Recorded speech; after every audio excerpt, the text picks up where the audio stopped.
علی بھائی، آج کا پہلا سوال ہے، آج کل کے بعض جدید مفکرین سیدنا عیسیٰ علیہ السلام سے متعلق پوری امت کے اجماعی عقیدے کی مخالفت کرتے ہوئے صراحتاً حیات مسیح اور نزول مسیح علیہ السلام کا انکار کرتے ہیں، اور اس عقیدے کو قرآن حکیم اور عقیدہ ختم نبوت کے منافی سمجھتے ہیں، اور بعض اوقات صحیح بخاری اور صحیح مسلم کی متواتر احادیث کا بھی مذاق اڑاتے ہیں۔ اور معذرت کے ساتھ ایسے لوگوں میں آپ کے بزرگ جاوید احمد غامدی صاحب بھی شامل ہیں۔ پلیز اس حوالے سے ہماری رہنمائی فرما دیجئے، جزاک اللہ خیرہ۔ جزاک اللہ خیرہ۔ ہم تو جی بزرگوں کے گستاخ مشہور ہیں۔ دیکھیں جی، ایک بات آپ ضروری سمجھ لیں، جو میں اکثر اوقات کئی ایک ویڈیوز میں ریپیٹ کر چکا ہوں، کہ میرا تعلق کسی کے ساتھ جو استاد اور شاگرد کے رشتے میں ہو، خواہ وہ میرے ٹیچرز میں ہو خواہ میرے سٹوڈنٹس میں، کسی کی کوئی بھی بات جو کتاب و سنت کے خلاف ہے، ہم اسے آن کرنے کے لیے تیار نہیں ہیں۔ اور اس سے بھی بڑھ کے میری بھی کوئی بات کتاب و سنت کے خلاف ہو، اجماع امت کے خلاف ہو، آپ اسے ریجیکٹ کر دیں اور مجھ سے ناراض ہونے کی بجائے میری اصلاح کی کوشش کریں۔ انشاءاللہ تعالی اگر بعد میں وزن ہوگا تو ہم انشاءاللہ ضرور ایکسیپٹ کریں گے انشاءاللہ تعالی۔ جہاں تک جاوید احمد غامدی صاحب حفظہ اللہ تعالی کا تعلق ہے، تو ہم ان کی علمی خدمات کی قدر کرتے ہیں، لیکن ساتھ ہی ساتھ جن چند مسائل کے اندر انہوں نے پوری امت سے ہٹ کے کوئی عقیدہ اڈاپٹ کیا ہے، تو اس میں ہم ان سے علمی اختلاف رکھتے ہیں۔ انہی بڑے اختلافات میں سے ایک یہ حیات مسیح علیہ السلام اور نزول مسیح علیہ السلام کا عقیدہ ہے۔ غامدی صاحب کے عقائد اور نظریات سے متعلق آلموسٹ 20 کوسچنز میں نے آپ کو پتہ ہے ایک مجلس ریکارڈ کروائی تھی اسپیشل۔ آپ یوٹیوب کے اوپر جا کے لکھیں جاوید احمد غامدی صاحب کے عقائد اور نظریات اور ساتھ میرا نام لکھ دیں انجینئر محمد علی مرزا، تو وہ ویڈیو کھل کے سامنے آ جائے گی۔ وہ مجلس نمبر 96 تھی۔ اس کی تمہید میں بھی میں نے عرض کیا تھا کہ پہلے اصول اور مبادی آپ نے طے کرنے ہیں کہ اسلام کی بنیاد صرف قرآن حکیم کے اوپر نہیں ہے، بلکہ قرآن کے ساتھ سنت پر بھی ہے۔ یعنی دو سورس آف نالج ہیں، کتاب اللہ اور سنت۔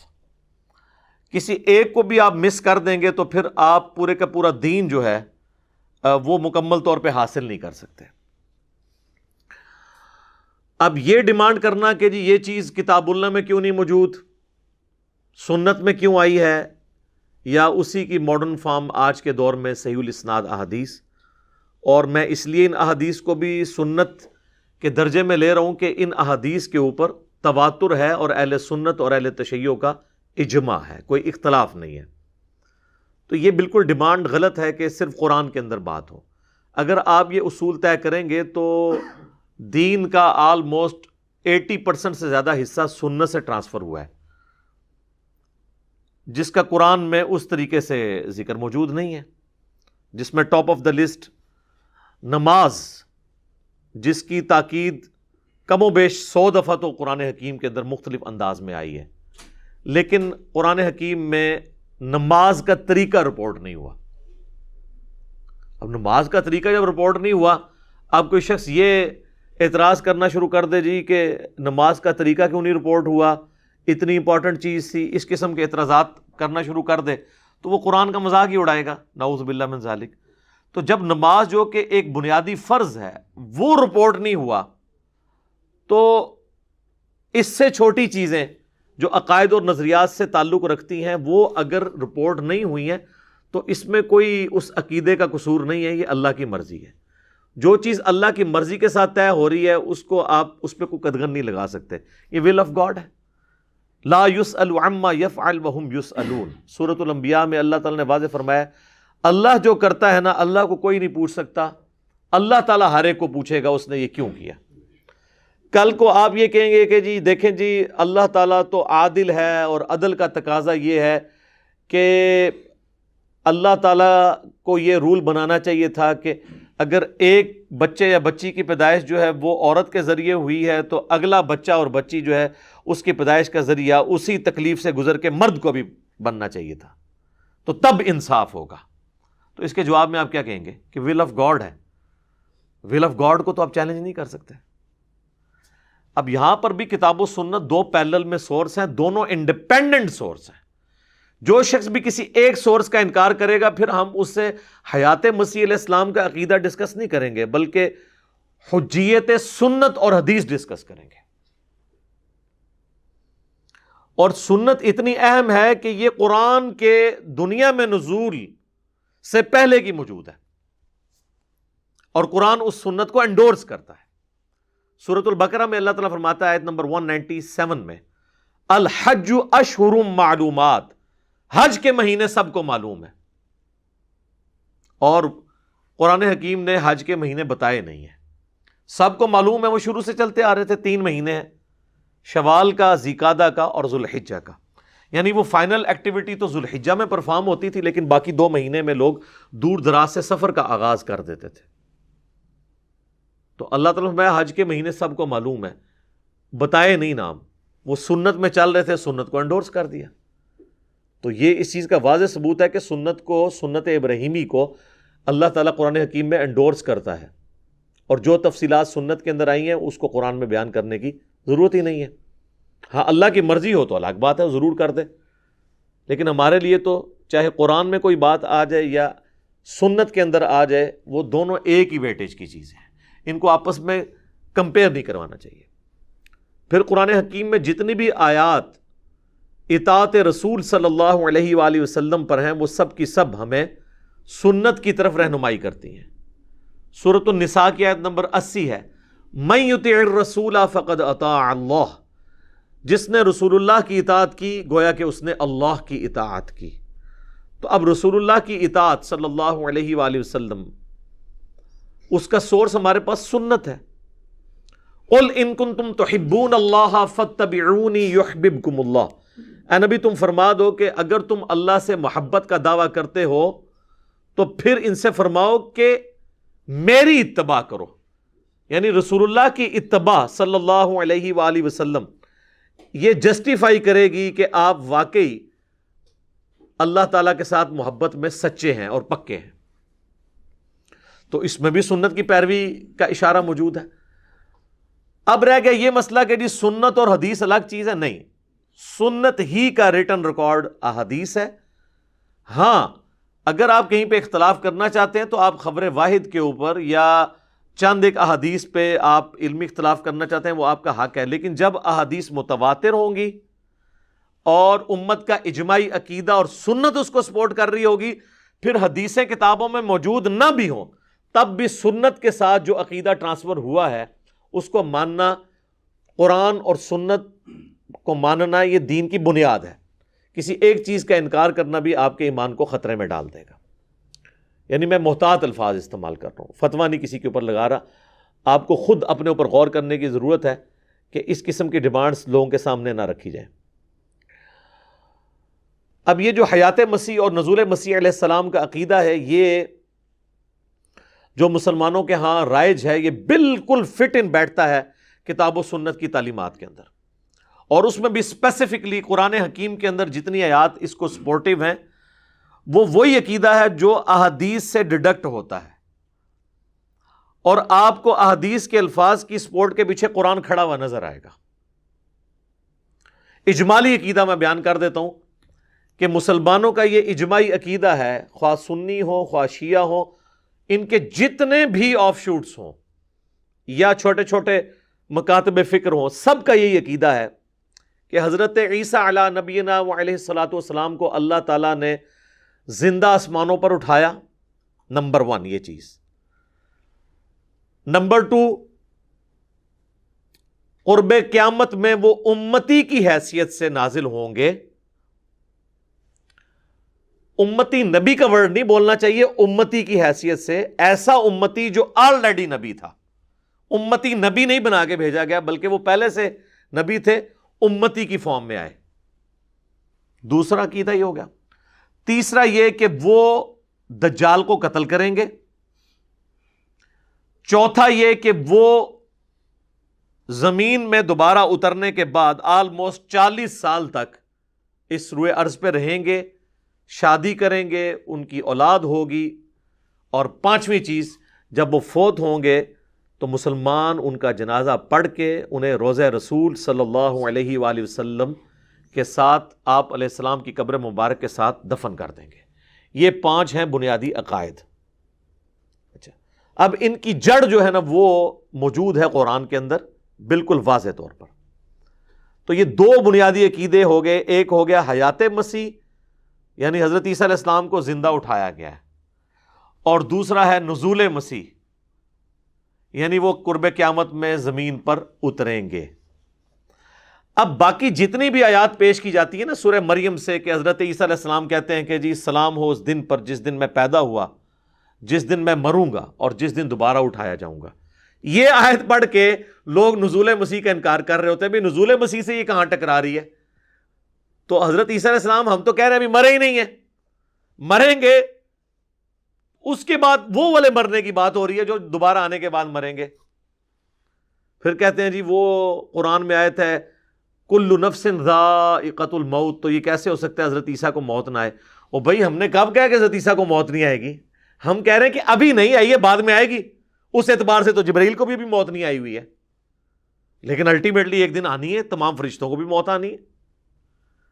اچھا، اسی طریقے سے وہ کہتے ہیں جی دیکھیں سورۃ المائدہ کے آخری رکوع میں حضرت عیسیٰ اور اللہ کی گفتگو نقل ہوئی ہے، تو اللہ تعالیٰ سے جب وہ ڈسکشن کرتے ہیں، اللہ تعالیٰ ان سے پوچھتا ہے کہ کیا تو نے لوگوں سے کہا تھا کہ لوگ تجھے اور تیری ماں کو الہ مان لیں اللہ کے مقابلے پر؟ تو وہ اپنا ایکسکیوز رکھتے ہیں کہ مجھے کب شایع تھا کہ میں ایسی بات کرتا، جب تک میں ان میں موجود رہا میں ان پر گواہ تھا، اور جب تو نے مجھے اٹھا لیا پھر تو ہی ان پر گواہ تھا۔ وہ کہتے ہیں دیکھیں جی یہاں پر وہ کہہ رہے ہیں کہ جی جب تو نے مجھے اٹھا لیا تو ان پر گواہ تھا، اب یہ تیرے بندے ہیں، چاہے انہیں بخش دے چاہے انہیں عذاب دے۔ تو یہاں حضرت عیسیٰ علیہ السلام کو یہ کہنا چاہیے تھا نا کہ یا اللہ تو نے مجھے جب دوبارہ بھیجا تھا نا تو میں نے ان کی اصلاح کر دی تھی۔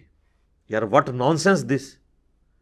اگر ہم حضرت عیسیٰ علیہ السلام کے دوبارہ آنے کو اٹھائے جانے کے 5 منٹ کے بعد دوبارہ آنا مانتے ہوتے تو پھر تو وہ بات یہ کرتے، وہ تو ہزاروں سال بعد دوبارہ واپس آئیں گے، تو وہ کیسے اللہ کے سامنے بات کریں گے کہ یا اللہ تو نے مجھے دوبارہ بھیجا تھا میں نے ان کی اصلاح کر دی تھی؟ وہ تو مر چکے سارے جو گمراہ ہو چکے تھے، یہ تو آنے والے تو ان کی اولادیں۔ تو اب یہ ہے تو یہ بنیادی طور پہ جس کو پنجابی میں کہتا ہوں نا چھڑولے ہیں، یہ دلائل جو پیش کرتے ہیں وہ چوہے چھوڑتے ہیں قرآن حکیم کے منہ میں اپنا لقمہ ڈالنے کے لیے۔ تو میں نے ڈسکس اس لیے کر لیا، وہ کہیں گے جی یہ تمہاری دلیل بیان ہی نہیں کی ہے۔ اس کے علاوہ بھی جتنا کچھ بیان کریں گے نا وہ آپ کو آلموسٹ یہ سننے کے بعد کور ہو جائے گا، اس کے اندر کوئی چیز بچے گی نہیں۔ ایٹ لیسٹ آپ کے اندر یہ کمپیٹنسی آ جائے گی کہ آپ ان کے جو جھوٹے دلائل ہیں، جھوٹے دلائل میں یعنی قرآن حکیم کی آیات کو جھوٹا نہیں کہہ رہا، اس سے جو رزلٹ نکال رہے ہیں، جیسے قادیانی بھی ختم نبوت پہ جب ڈاکہ مارتے ہیں تو ہم ان کے دلائل کو جھوٹا کہتے ہیں، اگرچہ وہ قرآن سے پیش کر رہے ہوتے ہیں لیکن قرآن کو وہ آؤٹ آف کانٹیکسٹ پیش کر رہے ہوتے ہیں، قرآن سے جو غلط مطلب نکال رہے ہوتے ہیں ہم اس کو جھوٹا کہہ رہے ہوتے ہیں، نہ کہ قرآن کی آیت کو جھوٹا کہہ رہے ہوتے ہیں۔ یہ میں اس لیے کہہ رہا ہوں کہ مولویوں کو عادت ہے نا بال کی کھال اتارنے کی، تو اسی تے مولویاں نل رہے ہیں، تو اس لیے وہ سارے گمراہی کے راستے جو ہے نا وہ ساتھ ساتھ بند کر دینا یہ ضروری ہے۔ تو یہ ہو گیا بنیادی عقیدہ مسلمانوں کا۔ اب رہ گئی حکمت کہ انہوں نے قرب قیامت میں آنا کیوں ہے، باقی تو کوئی نبی بھی دوبارہ جو ہے وہ اس طریقے سے اٹھایا نہیں گیا۔ حضرت عیسیٰ علیہ السلام جیسا تو کوئی اور نبی پہلے آپ لے کے تو آئے نا، کہتے ہیں نہیں اور کوئی نبی کیوں نہیں اس طرح اٹھایا گیا؟ سر یہ اٹھایا جانا تو چھوڑ دیں، حضرت عیسیٰ علیہ السلام کی کون سی ایسی چیز ہے جو کسی دوسرے نبی میں پائی جاتی ہے، جو ان کی اپنی خصوصیات ہیں؟ بغیر باپ کے پیدا ہونا، حالانکہ حضرت آدم علیہ السلام بھی بغیر ماں باپ کے پیدا ہوئے ہیں، لیکن اللہ تعالیٰ نے آدم علیہ السلام کو روح اللہ نہیں کہا، کلمت اللہ نہیں کہا، عیسیٰ علیہ السلام کو کہا روح اللہ، روح من اللہ کی طرف سے خاص روح یعنی اس کی مخلوق لیکن خاص، اور اللہ کا کلمہ، پیدائش معجزانہ، اور دودھ پیتے بچے کا چھوٹی عمر میں بولنا سورہ مریم میں کہ مجھے اللہ نے کتاب دی ہے، مجھے پیغمبر بنایا ہے، اپنی ماں کے ساتھ اس نے سلوک کرنے والا بنایا ہے، سلام ہو اس دن پر جس دن میں پیدا ہوا، جس دن میں مروں گا اور جس دن دوبارہ اٹھایا جاؤں گا۔ سر یہ کوالٹی اور کسی پیغمبر میں ہے کہ وہ ماں کی گود میں بولے؟ پھر معجزات اتنے بڑے بڑے جو اور کسی پیغمبر کے لیے نہیں ہے، مردے زندہ کر دینا اللہ کے اذن سے۔ وہ ہمیشہ کے لیے زندہ نہیں ہوتے تھے، وقتی طور پہ زندہ ہو کے ان کی نبوت کی گواہی دیتے تھے، پھر واپس چلے جاتے۔ یہ نہیں کہ زمین پہ چلنا پھرنا شروع کر دیتے تھے۔ وہ اللہ کا واضح رول ہے سورہ یاسین کے اندر اور سورۃ الواقعہ کے اندر کہ جو ایک بار گیا دنیا سے دوبارہ واپس نہیں آئے گا۔ وہ حضرت عیسیٰ علیہ السلام صرف ان کو اللہ کے اذن سے زندہ کرتے تھے، ان کی نبوت کی گواہی دیتے تھے، پھر دوبارہ اسی طریقے سے لیٹ جاتے تھے، دوبارہ نہیں دنیا میں آ سکتے۔ مین رول اللہ کا کبھی بھی وائلیٹ نہیں ہوگا۔ پھر مادر ذات کوڑ کا جو مرض ہے اس کو درست کر دینا، اسی طریقے سے اندھے جو تھے مادر ذات یعنی پیدائشی اندھے، ان کو درست کر دینا اللہ کے اذن سے۔ مٹی کی مورت میں پھونک مارنا اور وہ پرندہ بن جانا، یہ معجزات اور کسی پیغمبر کے ہیں؟ تو جس کی پیدائش معجزانہ، جس کے معجزات معجزانہ، کسی اور کو نہیں۔ معجزہ کہتے ہیں عقل کو عاجز کر دینے والی چیز۔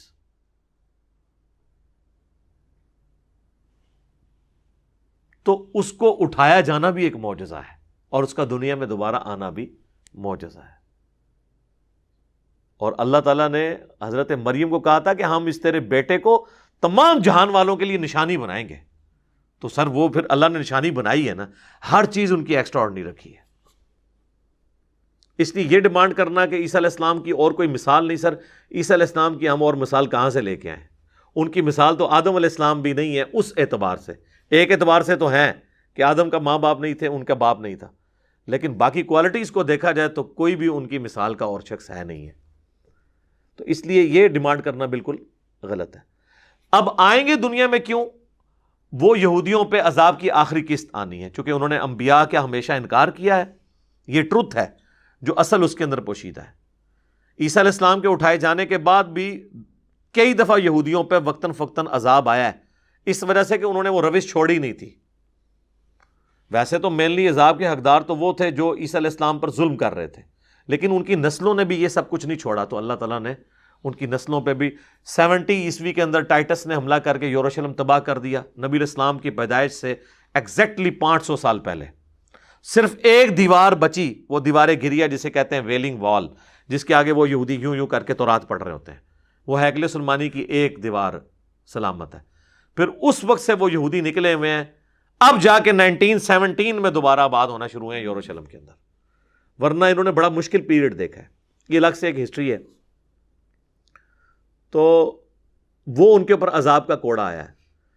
پھر ہماری یہ آپ دیکھیں 20ویں صدی کے اندر کتنا بڑا عذاب کا کوڑا ان پر نازل ہوا ہٹلر کی فارم میں۔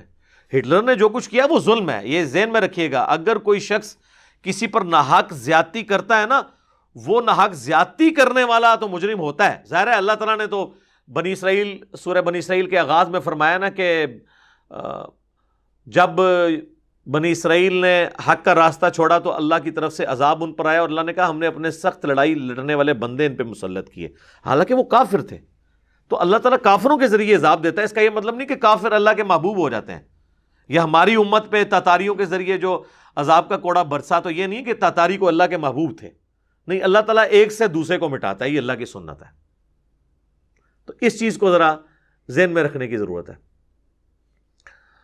تو یہ یعنی ڈیمانڈ کرنا کہ جی آپ کوئی مثال لے کے آئیں اور دوبارہ ضرورت کیا ہے، تو میں نے وہ بھی بتا دیا کہ وہ آخری عذاب کی قسط یہودیوں پر آنی ہے، اور ان کا سربراہ جو دجال ہے وہ قتل ہوگا۔ حتیٰ کہ بخاری اور مسلم میں حدیث ہے کہ نبی علیہ السلام نے فرمایا کہ اگر کسی پتھر کے پیچھے بھی یہودی چھپا ہوگا نا، تو وہ پتھر بھی پکار کے کہے گا ایھا المسلم، ایک حدیث میں الفاظ ہیں یا مسلم، اے مسلم میرے پیچھے یہودی ہے، اسے قتل کرتا ہے۔ یعنی میدان جنگ کی بات ہو رہی ہے، یہ نہیں ہے کہ ہم نے اب یہودی قتل کر دینا جو بھی نظر آئے، میدان جنگ میں۔ اور بخاری مسلم کے الفاظ ہیں اس حدیث میں کہ ایک درخت ہے غرقد، وہ ان کو پناہ دے گا، وہ یہودیوں کا درخت ہے جس کی انہوں نے بہت بڑے پیمانے پہ اسرائیل میں کاشت کی گئی ہے، وہ ان کو پناہ دے گا۔ بہرحال اللہ کا عذاب کا ٹکڑا آخری جو قسط ہے وہ آنی ہے جب انہوں نے دجال کو اپنا پیشوا ماننا ہے. اور اسی لیے ہم دیکھیں مسیح دجال، اس کے لیے بھی احادیث میں آیا ہے. مسیح دجال یعنی دجل کہتے ہیں جھوٹ اور فریب کو، جھوٹا مسیح. یہ ہے عیسیٰ مسیح، یہ سچے مسیح ہیں. یسوع مسیح جن کا ہم ماننے والے ہیں مسلمان یا کرسچنز بھی، وہ ہے جھوٹا مسیح. اسے کہتے ہیں مسیح دجال، جھوٹا مسیح. اور تورات میں موجود ہے ایک مسیح نے آنا ہے، وہ آ کے ان کو دعوت و تبلیغ کر کے چلا گیا، یہودیوں نے ان کا انکار کیا. اب جب دجال آئے گا اس کو اپنا مسیح مان لیں گے، حالانکہ وہ مسیح آ کے جا چکے ہیں، حضرت عیسیٰ علیہ السلام. اب جب دوبارہ آئیں گے تو وہ ان کی مخالفت میں کھڑے ہوں گے، جس طرح ان کے آباء و اجداد ان کی زندگی میں، دنیاوی زندگی میں جو پہلے والی تھی، ان کے مخالفت میں کھڑے ہوئے تھے. یہ ایٹیچیوڈ ان کا یعنی آخری وقت تک رہے گا.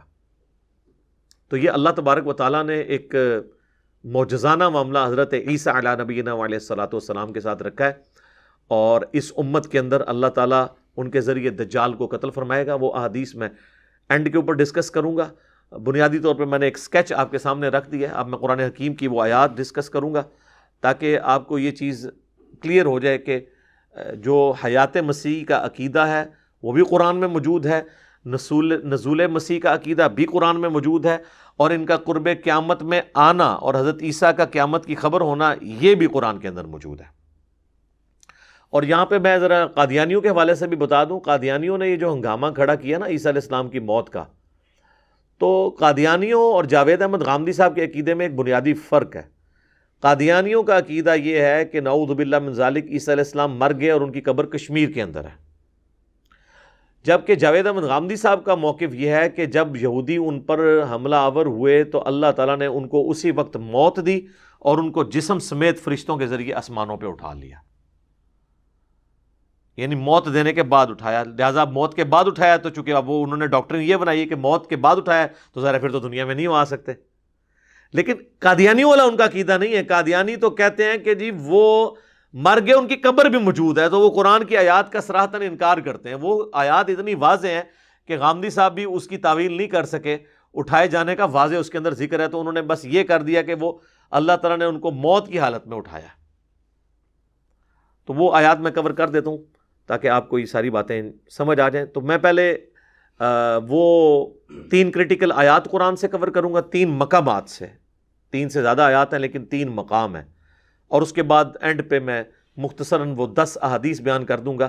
چونکہ وہ احادیث عام مسلمانوں کے لیے ہیں، وہ ان لوگوں کے انٹرسٹ کی چیز نہیں ہے کہ جو احادیث کو نہیں مانتے.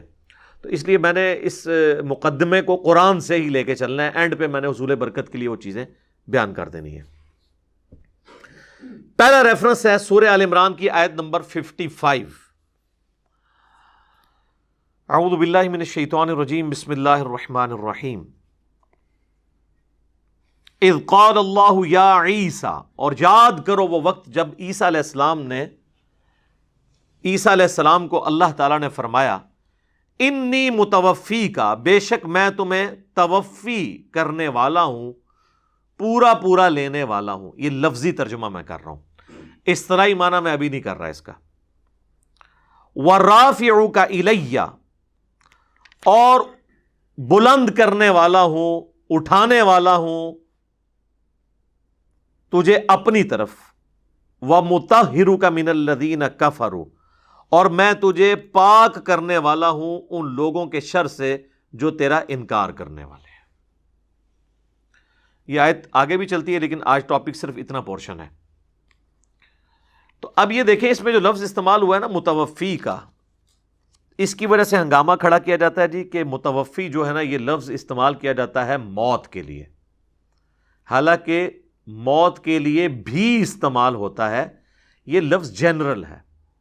یہ جو توفا ہے نا قرآن حکیم میں، یہ ایک آیت کے اندر 2 توفا بیان ہوئے ہیں، اور وہ ہے سورہ الزمر کی آیت نمبر ہے 42، 39 نمبر سورت ہے، اس کی آیت نمبر 42. اللہ یتوفی الانفس حین موتها، اللہ ہی ہے جو توفی کر دیتا ہے جان کی موت کے وقت، یعنی پورا پورا لے لیتا ہے. واللتی لم تمت فی منامها، اور جس کو موت کے وقت نہیں لیتا تو نیند کی حالت میں لے لیتا ہے. فَيُمْسِكُ الَّتِي قَضَىٰ عَلَيْهَا الْمَوْتِ، تو جس کی موت مقرر کرنی ہوتی ہے نا، اس کا نفس، اس کی روح اپنے پاس روک لیتا ہے. وَيُرْسِلُ الْأُخْرَىٰ إِلَىٰ أَجَلٍ مُّسَمًّى، اور جس کی زندگی ابھی باقی ہوتی ہے نا، تو اس کی روح اللہ تعالیٰ واپس بھیج دیتا ہے ایک مقررہ مدت تک کے لیے. إِنَّ فِي ذَلِكَ لَآيَاتٍ لِقَوْمٍ يَتَفَكَّرُونَ، اس میں نشانی ہے ان لوگوں کے لیے جو تفکر کرنے والے ہیں. نشانیاں ہیں اس اللہ کے معجزے کے اندر کہ اللہ تعالیٰ موت طاری کر دیتا ہے نیند کی حالت میں بھی، لیکن یہ وہ والی موت نہیں ہوتی ہے جو ہمیشہ کے لیے ہو. روح اور جسم کا تعلق رہتا ہے، اگرچہ اللہ تعالیٰ روح نکال لیتا ہے. اسی لیے تو آپ کسی کو چٹکی کاٹیں یا کوئی پن چبوئیں تو وہ واپس آ جاتا ہے. تو اللہ تعالیٰ ہمارا جس کو ہم نے زندہ رکھنا ہوتا ہے وہ واپس بھیج دیتے ہیں، ادروائز اپنے پاس روک کے رکھتے ہیں. تو یہاں پہ توفع دو چیزوں کے لیے آیا، نیند کے لیے اور الٹیمیٹ موت کے لیے. بخاری و مسلم دونوں میں حدیث ہے نا کہ نبی علیہ السلام جب سو کر اٹھتے تھے تو دعا مانگتے تھے، الحمدللہ الذی احیانا بعدما اماتنا والیہ النشور. تمام تعریفیں اس اللہ کے لیے ہیں جس نے موت کے بعد ہمیں دوبارہ سے زندگی دی اور ہم نے لوٹ کر اسی کی طرف جانا ہے. اور صحیح بخاری میں سوتے وقت کی دعا کیا ہے؟ اللہم باسمک اموت و احیا، یہ بھی لفظ درست ہے، اور اللہم باسمک اموت و احیا یہ بھی درست ہے. اے اللہ میں تیرے نام پر جیتا اور مرتا ہوں. یعنی یہ موت ہے نا، موت کی بہن ہے نا نیند، تو نیند بھی ایک توفع ہے. تو بیسیکلی دو توفع تو ہو گئے مینلی. ایک ہو گیا موت جس میں روح واپس ہی نہیں آتی، اور ایک ہو گئی نیند جس میں اٹھتے وقت دوبارہ سے روح واپس آ جاتی ہے. اور تیسرا توفع جو عیسیٰ علیہ السلام کے کیس میں ہوا وہ ایسا کمپلیٹ توفع ہے کہ جسم سمیت اٹھا لیا اللہ تعالیٰ نے. اس کی اور کوئی مثال موجود نہیں ہے. اس کی مثال قرآن میں وہ کہنا جی توفع کی کوئی اور مثال دیں، جب عیسیٰ علیہ السلام خود ہی یونیک ہیں، ان کی مثال کہاں سے دی جائے؟ میں اب آپ کو اور کس نبی کی مثال لا کے دوں عیسیٰ علیہ السلام کے مقابلے پر جو شیر خارگی میں بولا ہو؟ تو وہ عیسیٰ علیہ السلام کی یونیک ایک پرسنالٹی ہے. کوئی اور پیغمبر جو کلمت اللہ اور روح اللہ ہو؟ کوئی نہیں ہے. جو اللہ کے اذن سے مردوں کو زندہ کر دیتا ہو؟ کوئی نہیں ہے. لہذا یہ ڈیمانڈ کرنا جی اور بھی کوئی توفع کی مثال لائیں تو نہیں. اب آج وہ جو میں نے لفظ بولا تھا نا کہ اس کے اندر آیا، اس کا میں نے جو لفظی ترجمہ کیا تھا، اذ قال اللہ یا عیسیٰ انی متوفیک، یاد کرو وہ وقت جب اللہ تعالیٰ نے فرمایا کہ اے عیسیٰ انی متوفیک، بے شک میں تجھے توفی کروں گا، ورافعک الی، اور میں تجھے اٹھا لوں گا اپنی طرف. تو یہ اٹھانا یہ چیز شو کر رہا ہے کہ وہ توفی کوئی ایکسٹرا آرڈنری توفی ہوئی ہے، وہ موت والی توفی نہیں ہے. یہ توفی ایسی توفی ہے جو ایکسٹرا آرڈنری ہے. اور یہ ہم اس کو ماننے کے لیے اس لیے تیار ہو رہے ہیں کہ اس کی ڈیٹیلز پھر سورہ نساء کے اندر آئی ہیں جو دوسرا ریفرنس ہے. سورہ نساء کی آیت نمبر ہے 157 سے 159. یہودیوں کے جرائم کی لسٹ اللہ نے گنوائی ہے، اس میں سے ایک جرم یہ، وَقَوْلِهِمْ إِنَّا قَتَلْنَا الْمَسِيحَ عِيسَى ابْنَ مَرْيَمَ رَسُولَ اللَّهِ، اور ان کا یہ قول کہ انہوں نے قتل کر دیا عیسیٰ ابن مریم کو جو اللہ کے رسول تھے. یعنی رسول تو اللہ کی حفاظت میں ہوتے ہیں، انبیاء ضرور قتل ہوئے ہیں. رسولوں کے بارے میں اللہ کا قاعدہ ہے کتب اللہ لأغلبن انا ورسلی، یہ اللہ نے اپنی ڈیسٹنی میں، تقدیر میں طے کر دیا کہ میں اور میرے رسول غالب رہیں گے. تو رسول کبھی قتل نہیں ہوتا، انبیاء قتل ہوئے ہیں. اس لیے کہ رسول تو آگے یہ دھمکی لگاتا ہے کہ مجھے مانو، نہیں مانو گے تو بڑے دن کا عذاب آ پکڑے گا. اور بڑے دن کا عذاب آنے سے پہلے انبیاء کو ہی وہ اگر رسولوں کو ہی قتل کر دیں تو نعوذ باللہ پھر رسالت سٹیک پہ لگ جائے گی. تو جتنے رسول ہیں آپ دیکھیں اللہ نے ہمیشہ ان کو بچایا ہے. نوح علیہ السلام، لوط علیہ السلام، شعیب علیہ السلام، یہ سب رسول ہیں جنہوں نے دھمکی لگائی اللہ کے بہاف پہ. لیکن اس کے اگینسٹ حضرت زکریا علیہ السلام، حضرت یحییٰ علیہ السلام وہ صرف نبی تھے کسی اور رسول کے پیروکار تھے، نبی تھے، رسول بن کے نئی شریعت لے کر نہیں آئے تھے، اس لیے اللہ تبارک و تعالیٰ نے ان کی اس طرح ایکسٹراڈنری حفاظت نہیں فرمائی، ان کو شہادت کا درجہ ملا۔ ہمارے نبی علیہ السلام بھی رسول تھے، اللہ نے ان کی ایکسٹراڈنری حفاظت فرمائی اور غلبہ فرمایا۔ بہرحال آپ کی دعا قبول ہوئی، بخاری و مسلم دونوں میں حدیث ہے، اے اللہ میں تیری راہ میں، میری خواہش ہے کہ تیری راہ میں قتل کیا جاؤں، پھر زندہ کیا جاؤں، پھر قتل کیا جاؤں، پھر زندہ کیا جاؤں، پھر قتل کیا جاؤں۔ تو اللہ تعالیٰ نے آپ کی ایک خواہش پوری کر دی۔ وہ صحیح بخاری میں آتا ہے کہ غزوہ خیبر کے موقع پر جو آپ کو زہر دیا گیا تھا، 4 سال کے بعد وہ جو یہودیہ نے آپ کی دعوت کی تھی، تو وہ زہر کا اثر عود کر آیا اور آپ کو شہادت کی موت نصیب ہوئی، اور یہ آنرری طور پر ہے، ورنہ تو زہر کا اثر 4 سال بعد آنے کیا، اس وقت کتنے صحابہ اس زہر کی وجہ سے شہید ہو گئے تھے۔ سنن نبی داؤد میں پوری ڈیٹیل آتی ہے۔ پھر اس یہودیہ کو قتل بھی کروایا گیا تھا قصاص کے طور پر۔ نبی علیہ السلام کی اللہ تعالیٰ نے حفاظت فرمائی، بل وہ دعا قبول ہوئی، شہادت کا درجہ آپ کو اس حوالے سے مل گیا آنری طور پر۔ تو اللہ تعالیٰ ماتا یہ کہتے ہیں رسول اللہ کو قتل کر دیا، عیسیٰ ابن مریم کو، وما قتلوہ وما صلبوہ، نہ تو انہوں نے اسے قتل کیا اور نہ سولی چڑھایا، ولیکن شبہ لہم، بلکہ ان کے لیے معاملہ ایمبیگوس ہو گیا، مشتبہ ہو گیا۔ وَإِنَّ الَّذِينَ اخْتَلَفُوا فِيهِ لَفِي شَكٍّ مِّنْهُ، اور بے شک جو اس معاملے میں اختلاف کر رہے ہیں وہ شک میں مبتلا ہیں، مَا لَهُم بِهِ مِنْ عِلْم، ان کو اس کا کوئی علم نہیں ہے، إِلَّا اتِّبَاعَ الظَّنِّ، سوائے یہ کہ وہ ظن کی، اپنے گمان کی پیروی کر رہے ہیں۔ وَمَا قَتَلُوهُ يَقِينًا، اور یقیناً انہیں قتل نہیں کیا گیا۔ اب اتنے تاکید کے ساتھ بات ہو رہی ہے کہ نہ قتل کیا گیا، نہ سولی دیا گیا، بلکہ معاملہ مشتبہ ہو گیا۔ یہ بڑا آسان معاملہ تھا، اللہ تعالیٰ فرماتا کہ بلکہ وہ اپنی موت مرے اور جاؤ فلاں شہر میں ان کی قبر موجود ہے، جا کے دیکھ سکتے ہو، اتنی دنیا جا رہی زیارت کے لیے۔ تو جب معاملہ مشتبہ ہو گیا تو قبر اور مرنا تو ختم ہو گیا۔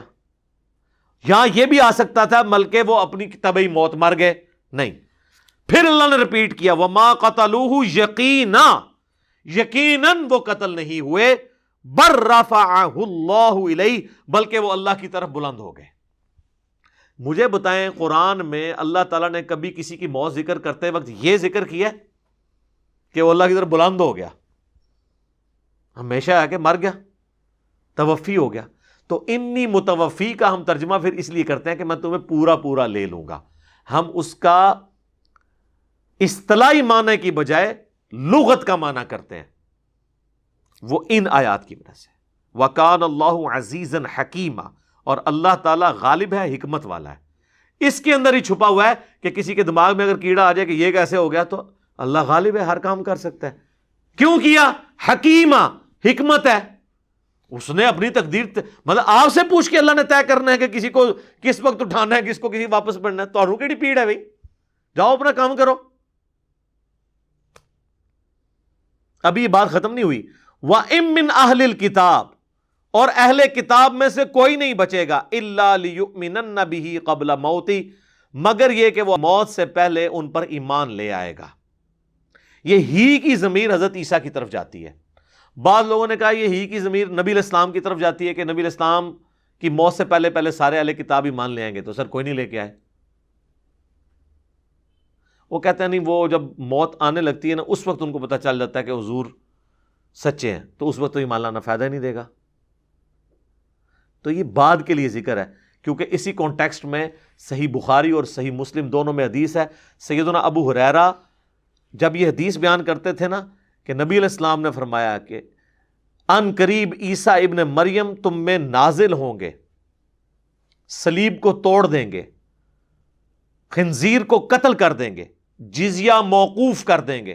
جزیہ اس لیے موقوف ہو جائے گا کہ لوگ اسلام قبول کر لیں گے، کرسچنز بھی، اور مال کی ریل پیل ہوگی۔ اور اس میں الفاظ ہیں، پھر حضرت ابو ہریرہ کہتے تھے قرآن بھی پڑھ کے دیکھ لو، قرآن میں بھی اللہ تعالیٰ نے فرمایا ہے کہ کوئی بھی اہل کتاب میں سے نہیں بچے گا مگر یہ کہ ان کی موت سے پہلے ان پر ایمان لے آئے گا۔ یعنی جزیہ موقوف ہونے کی دلیل حضرت امام ابو ہریرہ، یعنی یہ کسی عام امام کا فتویٰ نہیں، امام ابو ہریرہ کہہ رہے ہیں، بخاری اور مسلم دونوں میں۔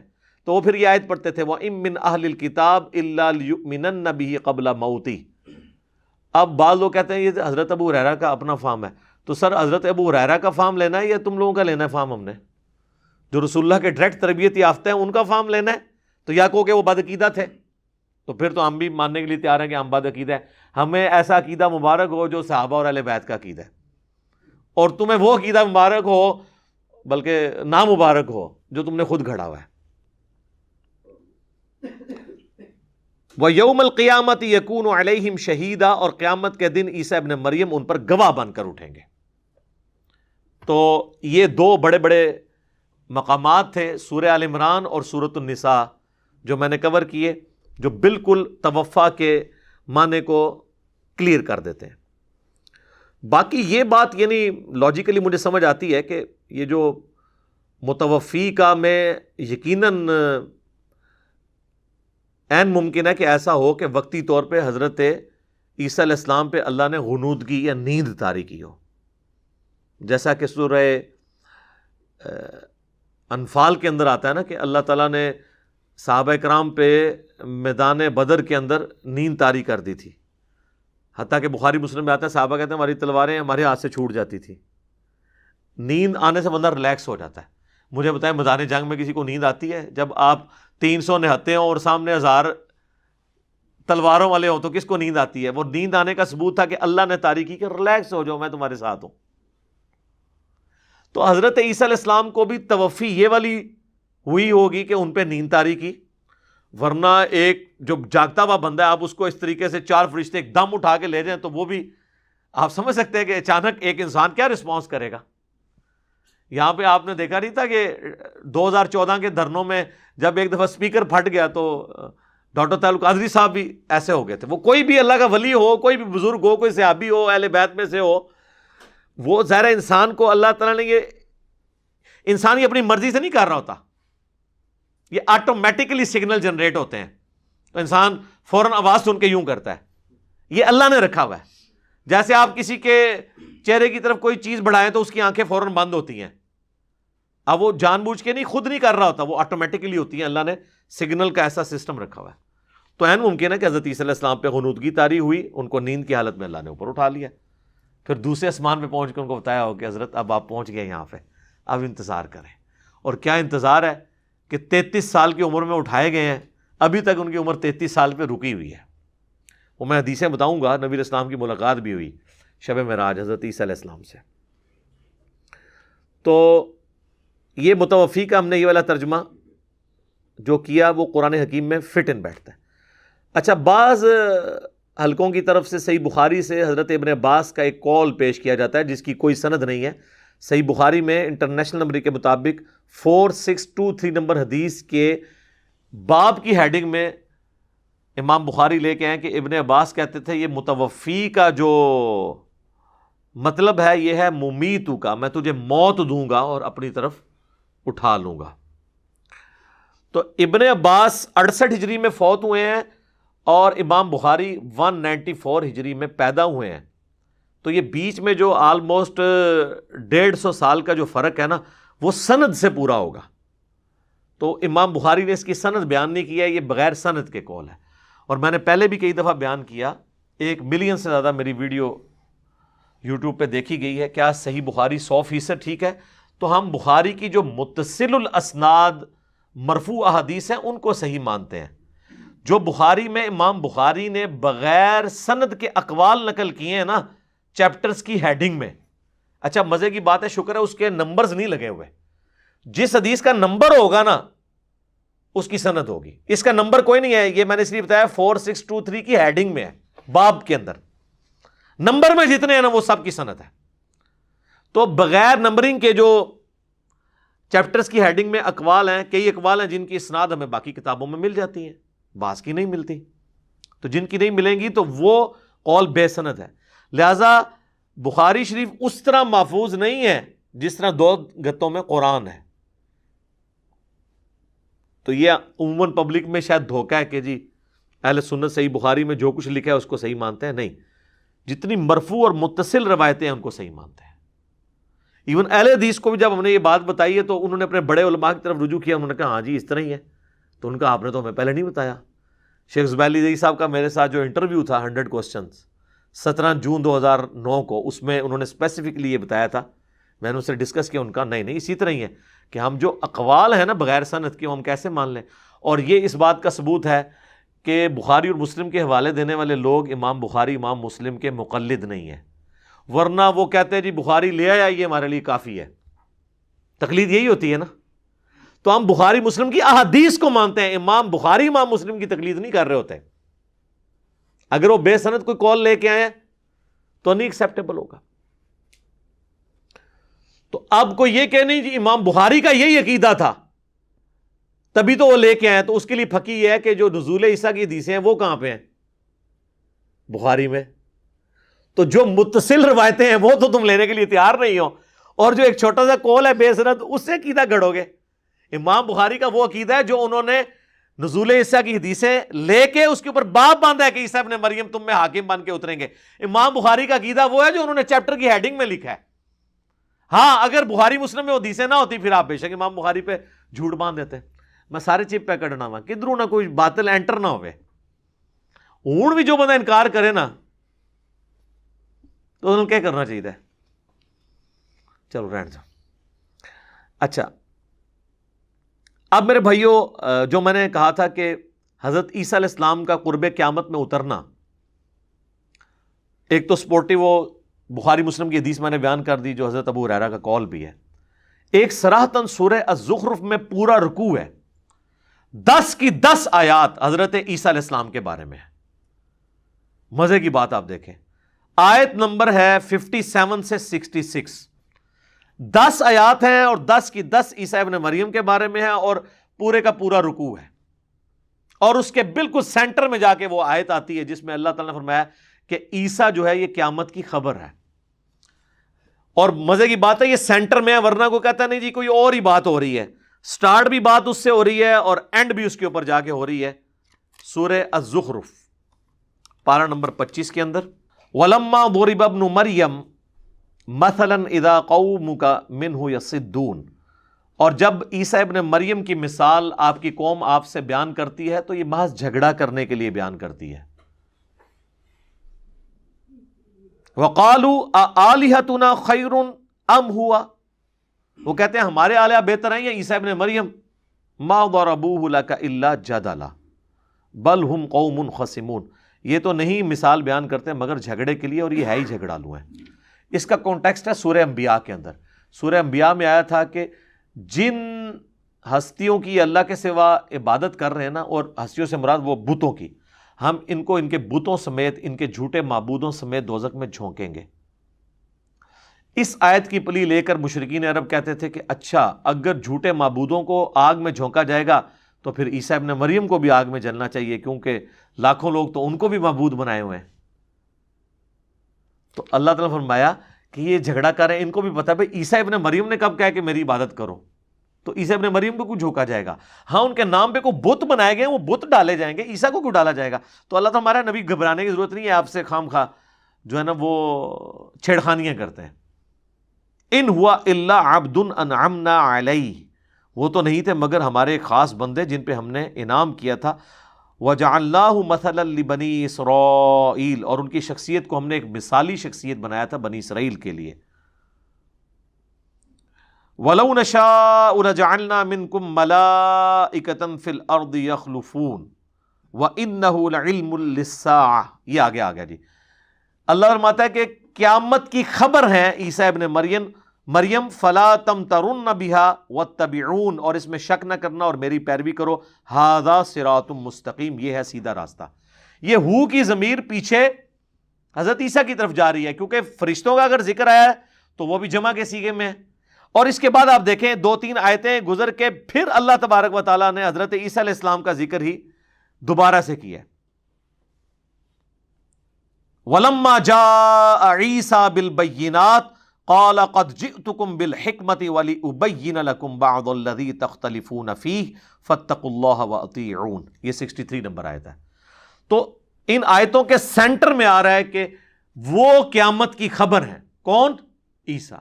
تو قیامت کی خبر مراد یعنی ان کا آنا قیامت کی نشانیوں میں سے ایک نشانی ہے. لہذا یہ پورے کا پورا عقیدہ، اس کی آپ سمجھ لیں بلو پرنٹ اور بنیادیں قرآن کے اندر موجود ہیں. باقی ظاہر ڈیٹیلز تو احادیث کے اندر آئی ہیں، احادیث کو آپ چھوڑ بھی دیں، یہ عقیدہ اپنی جگہ موجود ہے. اچھا یہاں پہ میں ایک بتا دوں، انجیل برناباس کے حوالے سے بھی بعض لوگ سوال کر رہے ہوتے ہیں. دیکھیں ہمارے پرانے مفسرین نے جو حیات مسیح اور نزول مسیح کے بارے میں لکھا، وہ انہوں نے جنرل تفسیر طبری کے اندر، تفسیر ابن کثیر کے اندر آپ کو ملے گا کہ انہیں زندہ اٹھایا گیا، اور وہ بھی یہ توفی کا معنی یہی لیتے ہیں. اجماع جو ہے اس عقیدے کے اوپر. باقی پوری نٹی گریٹیز کے یہ ہوا کیا تھا، اس طریقے سے ان کے پاس وہ مواد موجود نہیں تھا. آج سے آلموسٹ 400 سال پہلے 16ویں صدی کے اینڈ پہ اور 17ویں صدی عیسوی کے آغاز میں پوپ کی لائبریری سے ایک انجیل برناباس کا نسخہ ملا، جس میں اس قسم کی ڈیٹیلز موجود تھیں. اب کرسچن اس کو نہیں مانتے، وہ یہ مانتے ہیں کہ برناباس ایک صحابی ہیں. برناباس کا ذکر تو ان کی اپنی اسٹیبلش انجیلوں کے اندر، gospel of John, Luke, Marks اور میتھیو، 4 انجیلیں ہیں نا، وہ 4 اصحاب کی، اس میں برناباس کا بھی ذکر ہے کہ 12 حواریوں میں تھا. لیکن وہ یہ کہتے ہیں یہ جو آپ نے یہ جو پروڈیوس کی ہے نا، یہ آپ کے ہی بڑے بزرگوں نے لکھوائی ہوئی ہے. اور میرا خیال ہے وہ صحیح کہتے ہیں، کیونکہ اللہ کی کتاب کے اندر جو دعوت ہوتی ہے وہ سینٹرڈ اراؤنڈ توحید ہوتی ہے. وہ تو لگ رہا ہے کہ جیسے سیرت الرسول کی کتاب ہے ساری، نبی الاسلام کے بارے میں. تو انجیل برناباس میں چلیں اکا دکا مقامات پہ، 3-4 مقامات پہ ذکر سمجھ آتا ہے. حتیٰ کہ آپ کو حیرانگی ہوگی اس میں وہ روایت بھی لکھی ہوئی ہے کہ جی حضرت آدم علیہ السلام کے انگوٹھوں میں نبی علیہ السلام کا نور ظاہر ہوا تو انہوں نے چوم کے آنکھوں سے لگا لیا. یہ انجیل برناباس سے روایت لیتے ہیں. تو یہ تو کسی نے پلاننگ کے ساتھ بیٹھ کے کسی مسلمان نے ہی لکھی ہے روایت، ٹھیک ہے. تو اس لیے ہم اس کو کبھی دلیل کے طور پہ نہیں پیش کرتے. بہرحال یہ کہ اس میں جو سٹوری لکھی ہوئی ہے نا، اس میں نہ بھی ہو جو صورتحال ہمیں تاریخی اعتبار سے پتہ چلتی ہے اور تفاسیر سے، وہ آلموسٹ وہی بنتی ہے کہ ان کے 12 حواری تھے حضرت عیسیٰ علیہ السلام کے. ایک حواری نے ان کی مخبری کر دی، وہاں پہ یہودی اکثریت میں تھے، وہ حضرت عیسیٰ علیہ السلام سے جیلسی کرتے تھے کیونکہ یہ ان کی غلطیاں نکالتے تھے. وہ کہتے تھے ہم اتنے بڑے بڑے بزرگان دین ہیں، اس کی تو داڑھی بھی کالی ہے، 25 سال کا لڑکا ہے، دعوت و تبلیغ شروع کی، یا بعض روایتوں میں 33 سال آتا ہے، 33 سال بھی کوئی نہیں ہے، میری 43 ہو چکی ہے. تو 33 سال کی عمر تو ان کے لیے تو وہ بچوں کی مانت تھے. تو الٹیمیٹلی انہوں نے رومن امپائر سے رابطہ کر کے اپنے پپٹ کنگ کو، کٹ پتلی جو بادشاہ تھا یہودیوں کا، اس کو یوز کر کے حضرت عیسیٰ علیہ السلام کو سولی پہ چڑھانے کا پروگرام بنایا. اور اس کے لیے مخبری کی ایک یہودا نامی ان کا شاگرد تھا 12 حواریوں میں سے، جس نے غداری کی. اور اس نے رومن امپائر کے فوجیوں کو کہا کہ میں تمہیں اس جگہ پہ لے جاؤں گا جہاں پہ وہ جس کوٹھڑی کے اندر ہیں، اور جس کو دیکھ کے میں کہوں نا اے میرے استاد، اس کو گرفتار کر لینا، کیونکہ ان فوجیوں نے تو حضرت عیسیٰ کو نہیں دیکھا ہوا تھا. اب اللہ کا کرنا یہ ہوا کہ جیسے ہی وہ یہودا انٹر ہوا نا اس حویلی کے اندر یا کوٹھڑی میں، تو اللہ تعالیٰ نے اس کی آسمان جو ہے وہ چھت اوپر سے پھٹی، 4 فرشتوں کو بھیجا جنہوں نے حضرت عیسیٰ علیہ السلام کو اٹھایا، اور امید ہے کہ غنود کی طاری کر کے اٹھایا ہوگا.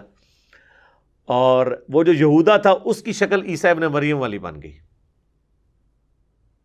اب جب وہ اندر روشنی لے کے انٹر ہوئے تو وہ یہودا ان کے ساتھ ہی تھا، تو اس کو دیکھتے ہی سب نے کہا ہے ہمارے استاد. اب وہ ظاہر اس کی تو شکل بدل چکی تھی، جو ساتھ آیا تھا وہ والی شکل رہی نہیں تھی، تو اس کو پکڑ کے انہوں نے سولی چڑھا دیا.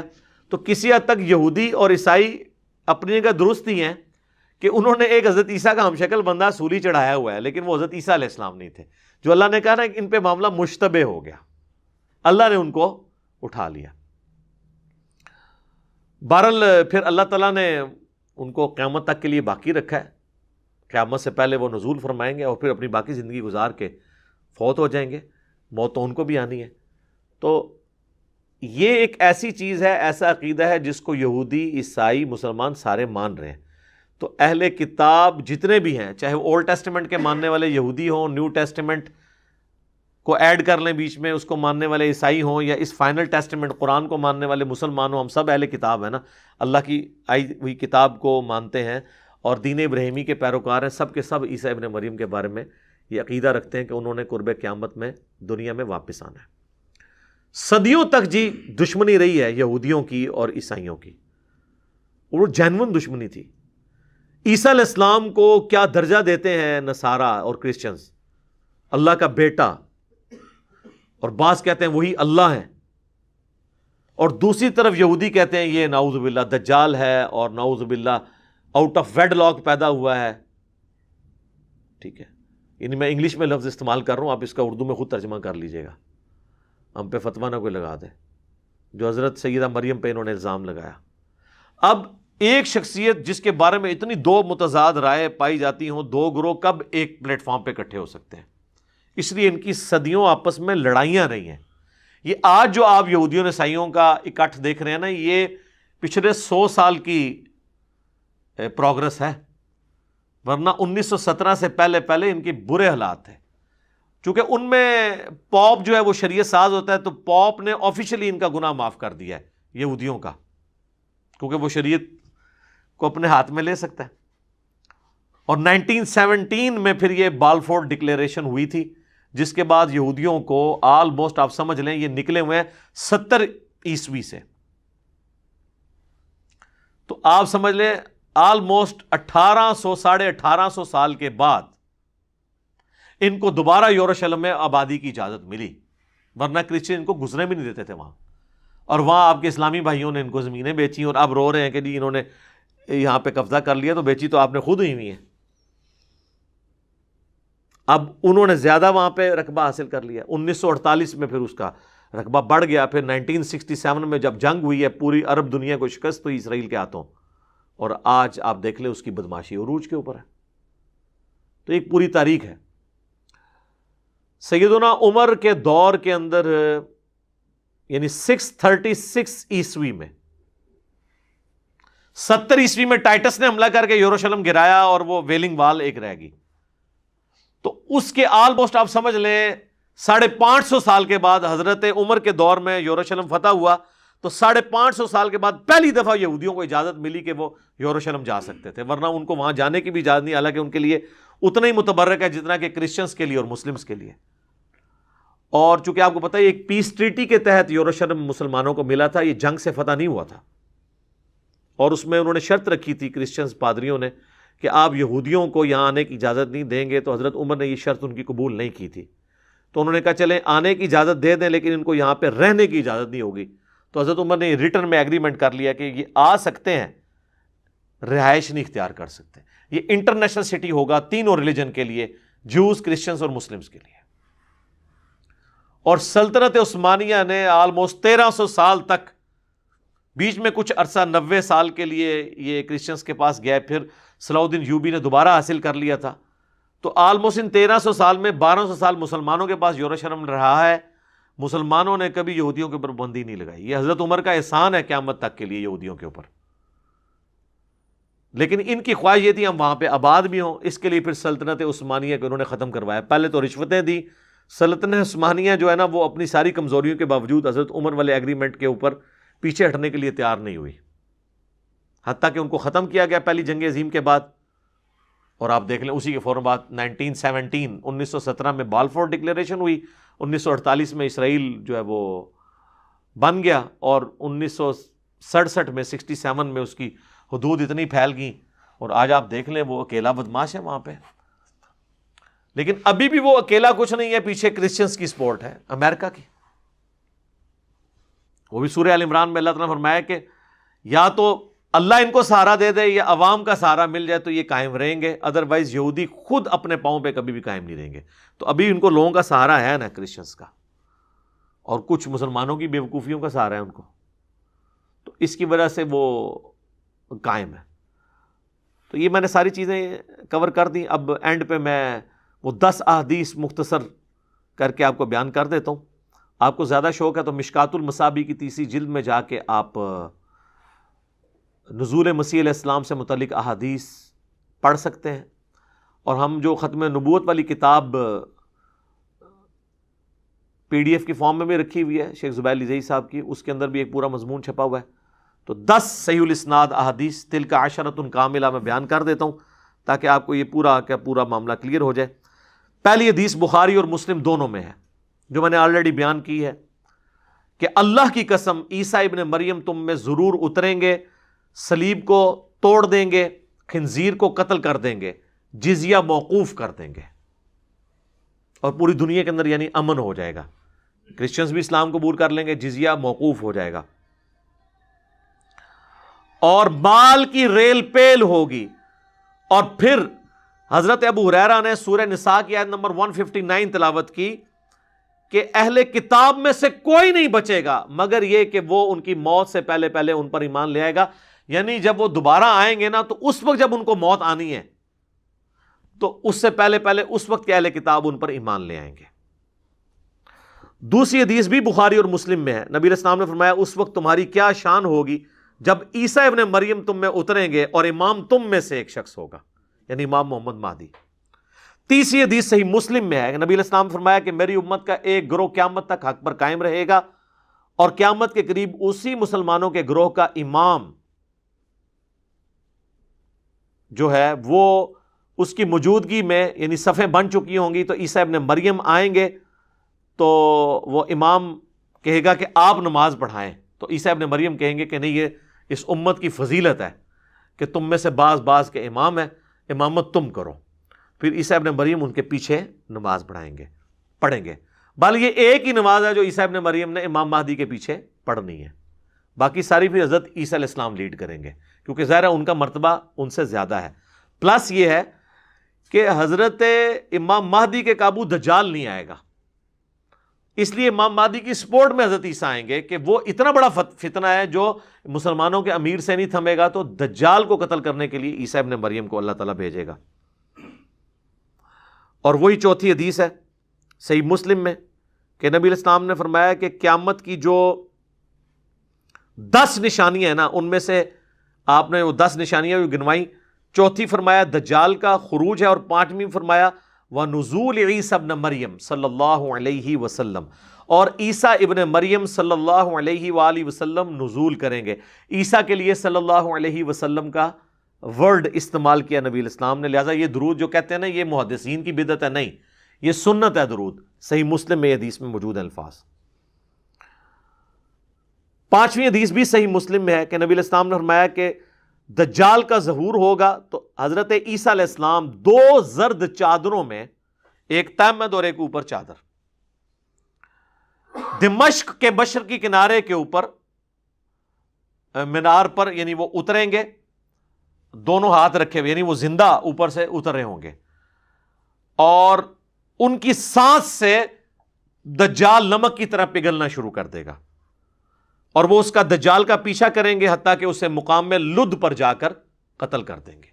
یہ لد ابھی بھی بہت بڑا سٹی ہے، اور آلموسٹ آج سے 50-60 سال پہلے اسرائیل نے انٹرنیشنل ایک ایئرپورٹ بہت بڑا بنایا اس لد ایک گمنام سی جگہ کے اوپر.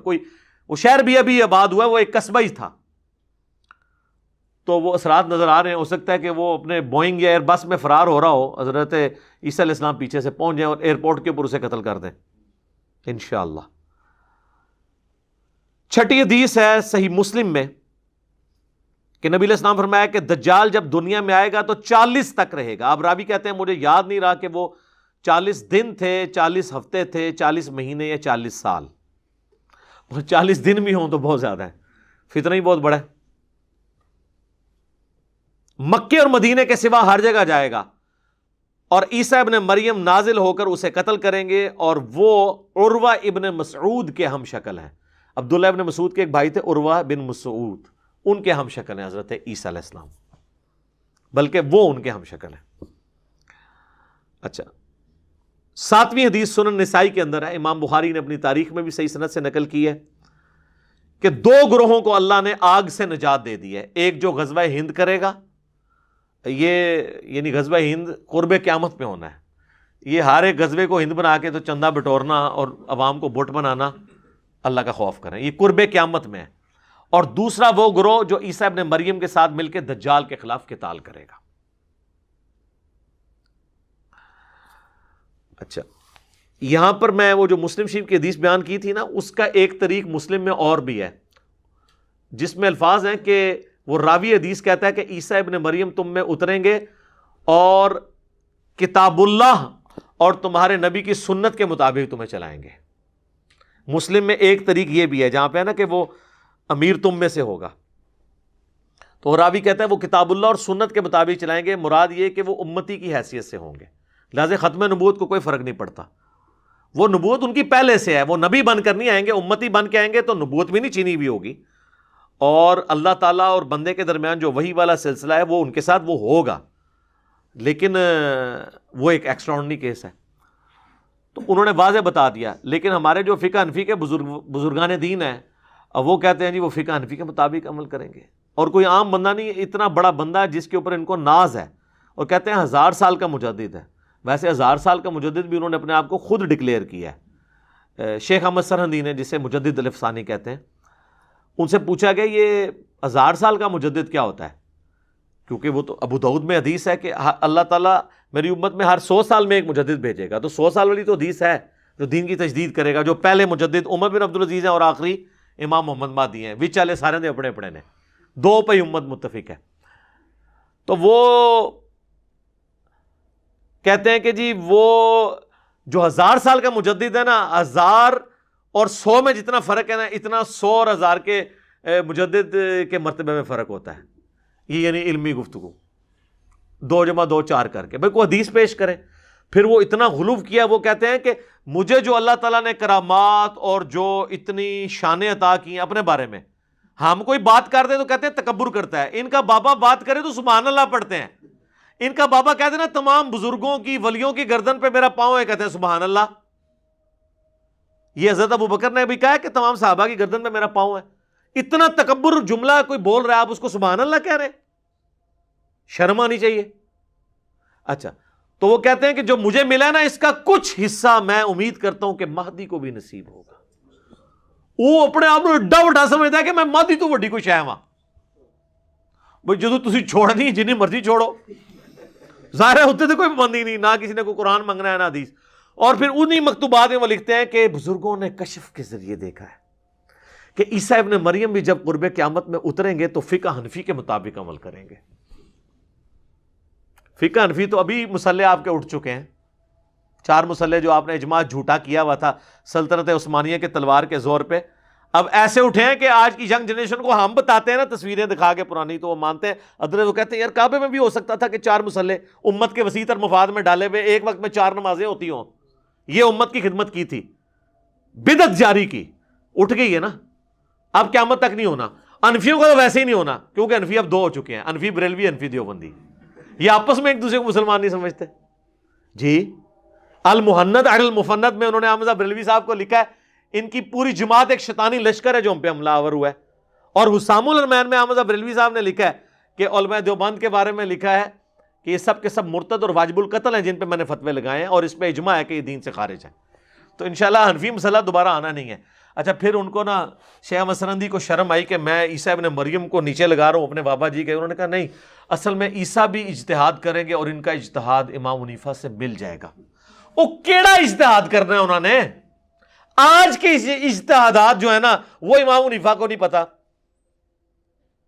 انتقال خون کا مسئلہ، کیمرے کا مسئلہ، کینگرو کا مسئلہ، آج کل کے تو 80% مسائل وہ ہیں جو آج کے مسائل ہیں، تو آج کا اجتہاد امام حنیفہ سے نہیں مل رہا، قرب قیامت کا اجتہاد کہاں سے؟ آپ نے کون سا اجتہاد ملانا ہے؟ اور پھر وہ کون سی ایسی بنیادی چیز ہے؟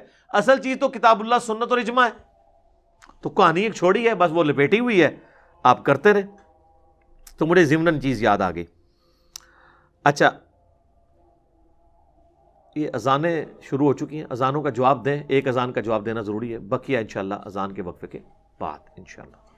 ہاں جی، 8ویں حدیث بھی بخاری اور مسلم دونوں میں ہے کہ نبی علیہ السلام نے فرمایا کہ شب معراج دوسرے آسمان پر میری ملاقات حضرت عیسیٰ اور یحییٰ علیہم السلام سے ہوئی، اور اسی کی ڈیٹیل ہے جو مسند امام احمد میں، سنن ابن ماجہ میں اور المستدرک للحاکم میں موجود ہے۔ امام حاکم نے بھی صحیح کہا اور امام ذہبی نے بھی موافقت کی ہے کہ نبی علیہ السلام کہتے ہیں کہ جب میری ملاقات ہوئی دوسرے آسمان پر حضرت عیسیٰ علیہ السلام سے، تو باقی انبیاء سے بھی میری ملاقاتیں ہوئیں، اور میں نے ہر نبی سے پوچھا کہ قیامت کب آئے گی، تو تمام نے مجھے کہا کہ ہمیں قیامت کا علم نہیں ہے، آپ عیسیٰ ابن مریم کے پاس جائیں۔ وہ جو سورہ زخرف میں آیا نا کہ وہ قیامت کی خبر ہے، تو کہتے ہیں پھر میں نے حضرت عیسیٰ علیہ السلام سے جب پوچھا تو انہوں نے کہا کہ قیامت کا ایگزیکٹ مجھے بھی نہیں پتا، لیکن اس کی نشانی میں آپ کو بتا سکتا ہوں کہ دجال کا خروج ہوگا اور اللہ تعالیٰ مجھے زمین پہ اتارے گا اور میں اس کو قتل کروں گا۔ یہ قیامت کی نشانیوں میں سے ہے۔ ایگزیکٹلی قیامت کا مجھے بھی نہیں پتا کہ کب آنی ہے۔ نویں حدیث سنن ابی داؤد میں ہے، مسند امام احمد میں ہے، المستدرک للحاکم میں بھی ہے، اور امام ذہبی نے اس کی موافقت بھی کی ہے کہ یہ حدیث صحیح ہے، کہ نبی علیہ السلام نے فرمایا کہ تمام انبیاء آپس میں بھائی ہیں، اگرچہ ان کی مائیں مختلف ہیں، اور تمام انبیاء کی نسبت سے میری سب سے زیادہ قریبی نسبت جو ہے حضرت عیسیٰ علیہ السلام کے ساتھ ہے، کیونکہ میرے ان کے درمیان کوئی اور پیغمبر نہیں آیا، فترت کا پیریڈ ہے۔ اور پھر آپ علیہ السلام فرمایا کہ عیسیٰ ابن مریم تم میں ضرور اتریں گے، دجال کو قتل کریں گے، اور 40 سال تک وہ دنیا میں رہیں گے، اور پھر فوت ہوں گے، اور پھر مسلمان ان کا جنازہ پڑھ کے انہیں دفن کر دیں گے۔ تو اور اسی دوران انہوں نے شادی بھی کرنی ہے۔ اور 10ویں حدیث جامعہ ترمذی میں ہے کہ عبداللہ ابن سلام جو یہودی عالم تھے اور بعد میں مسلمان ہوئے، وہ کہتے ہیں تورات میں حضرت عیسیٰ علیہ السلام کی جو پیش گوئیاں لکھی ہوئی ہیں نا، کیونکہ ہر آنے والے پیغمبر کی پیش گوئی پچھلی کتاب میں موجود ہوتی ہے، اس میں ایک یہ بھی ہے کہ حضرت عیسیٰ علیہ السلام قرب قیامت میں نازل ہوں گے، اور ان کا مدفن جو ہے وہ محمد رسول اللہ کے ساتھ ہوگا، یعنی ان دونوں کی قبریں اکٹھی ہوں گی۔ یہ تورات میں موجود ہے۔ اب ظاہر آج کل تو ٹیمپرڈ فارم میں ہے نا، اس لیے وہ اب کوئی کہ جی آج سے نکال کے بتائیں تو ظاہر ہم وہ نہیں نکال کے بتا سکتے، بہرحال یہ جامعہ ترمذی میں حدیث موجود ہے۔ اور اس حدیث کے ساتھ جو حدیث کے راوی ہے نا ابو مودود، یہ مودودی صاحب کا نام ادھر سے ہی آیا ہوا ہے، ابو مودود، وہ کہتے ہیں کہ رسول اللہ کی قبر کے ساتھ ایک قبر کی جگہ خالی ہے، اور وہیں پہ عیسیٰ ابن مریم دفن ہوں گے۔ اور ظاہر ہے وہ لاجیکل ہے، نبی علیہ السلام کی قبر مبارک جو ہے نا وہ، یعنی اگر سر مبارک اس طرف ہے اور قبلہ اس طرف ہے، یہاں پہ سر مبارک ہے اور اس طرف اگر پاؤں مبارک ہے، تو آپ علیہ السلام کے سینے کی سیدھ میں حضرت ابوبکر کا سر ہے، اور پھر حضرت ابوبکر کے سینے کی سیدھ میں حضرت عمر کا سر ہے۔ تو اس طرح کرتے ہوئے یہ سٹیپ بنتے جاتے ہیں، پھر یہاں پہ ایک قبر کی جگہ خالی ہے، اور وہاں پہ حضرت عیسیٰ علیہ السلام نے دفن ہونا ہے۔ تو یہ اس امت کی خصوصیت ہے۔ بہرحال اگر ہماری زندگی میں آتے ہیں تو اللہ تعالیٰ ہمیں حضرت عیسیٰ علیہ السلام کا اور امام مہدی کا ساتھ نصیب فرمائے، اور ان کا دست و بازو بننے کی توفیق عطا فرمائے، اور یہ وہی بنے گا جو مسلم کہلائے گا، کیونکہ بخاری مسلم میں حدیث ہے کہ وہ پتھر کے پیچھے سے آواز آنی ہے، یا مسلم، یا دیوبندی، یا بریلوی، یا اہل حدیث، یا شیعہ، یا حنفی، شافعی، مالکی نہیں آنی۔ یہ نہ ہو کہ آپ سمجھیں کہ یہ کوئی علی بھائی کی کوئی پیچھے ویڈیو چل رہی ہے مسلم مسلم، کیونکہ ہم ہی کہتے ہیں نا کہ نہ میں وابی، نہ میں بابی، میں ہوں مسلم علمی کتابی۔ تو آپ دیکھ لیں اس میں بھی الفاظ ہیں کہ مسلم۔ میرا خیال ہے آج آپ کسی بریلوی دیوبندی کی مسجد میں اسے کہیں نا یا مسلم ادھر آؤ، اینڈ منہ کھول لے گا، ادھر مطلب اے نہیں ہوئے گا حضرت عیسیٰ نال، جدو تک اے نہ کرے، اور آپ ہمارے کسی اسٹوڈنٹ کو مسلم کہہ کے پکارے ہیں تو وہ آپ کو جبھی ڈال لے گا، خوش ہوگا نا اس نام سے۔ تو یہ اس چیز کا پیش خامہ ہے کہ امام مہدی نے، حضرت عیسیٰ نے اس وقت آنا ہے جب یہ سارا دجالی فتنہ، فرقہ واریت کا بھی، مولویوں کا بھی ختم ہو چکا ہوگا، اور لوگ مسلم کہلانے پہ فخر محسوس کر رہے ہوں گے، جس کی یعنی جب ہم چھوٹے چھوٹے تھے تو کوئی امید نظر نہیں آ رہی تھی، لیکن آپ کے بچے تو دیکھ رہے ہیں ساری امیدیں۔ ابھی میں اگلے دن اپنے اس کو بیٹے کو اسکول سے لے کے آیا تو وہ مجھے موٹر بائک پہ بیٹھے کہتا ہے بابا جان یہ جو ہے نا ہمارے کئی ایک جو کلاس کے اندر اسٹوڈنٹس ہیں نا، تو وہ کہتے ہیں جی وہ ہمارے ماما اور بابا بھی علی بھائی کو سنتے ہیں۔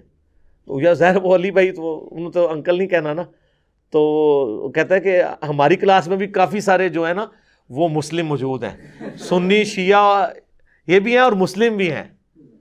تو یعنی اب یہ حالانکہ ہم جب اسکول میں تھے تو مسلم کا تو کوئی کنسیپٹ ہی موجود نہیں تھا۔ تو یہ اللہ کا شکر ہے. تو یہی ہم آپ کو جھنجھوڑ رہے ہیں کہ مرنے سے پہلے اے مسلمان کر لے اس پہ غور. کتابوں کا خدا اور ہے، بابوں کا خدا اور. کتابوں کے خدا کو مانو. کتابوں کا دین اور ہے، بابوں کا دین اور کتابوں کا جہاں اور ہے اور بابوں کا وکھرا جہاں اور.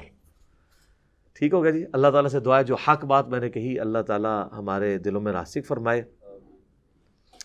اگر جذبات میں میرے منہ سے کوئی غلط بات نکل گئی تو اللہ تعالیٰ ہمارے دلوں ہی سے اسے محو کر دے، ہمیں معاف بھی فرما دے، ہمیں کتاب و سنت کی تعلیمات پر عمل کر کے دوسرے بھائیوں تک پہنچانے کی توفیق عطا فرمائے. سبحانک اللہم و بحمدک اشہد ان لا الہ الا انت استغفرک و اتوب الیک وما علینا الا البلاغ المبین. جزاکم اللہ خیرا.